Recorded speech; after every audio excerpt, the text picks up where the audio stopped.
Now let's mention a little side note here about a comment that Jesus makes that I've always been intrigued by. In Luke chapter 17,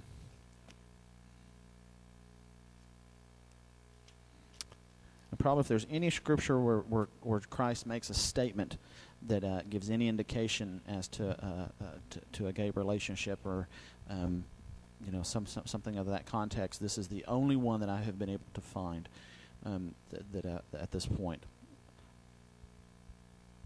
And this is the text where Jesus is talking about his second coming and talking with his disciples. In verse 34, he makes an interesting statement. Actually, I'm going to back up and start where verse 30. It says, "It will be just like this. It will be just like this on the day the Son of Man is revealed. On that day, no one is on the roof of his house with his goods inside should go down to get them. Likewise, no one in the field should go back for anything. Remember Lot's wife.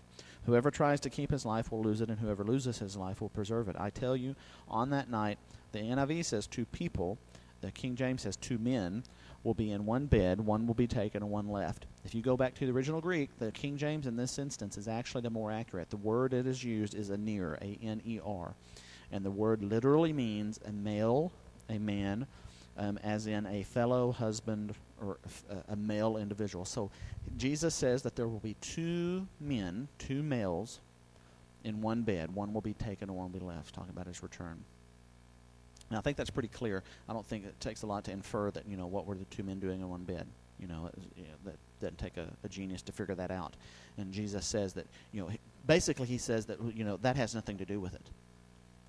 The fact that there's 2 men in it has nothing to do with it. When it comes down to it, when I return, one's going to be taken and one's going to be left. Because it doesn't have anything to do with their orientation. It doesn't have anything to do with their gender. It has to do with their standing with me. That's where it boils down to.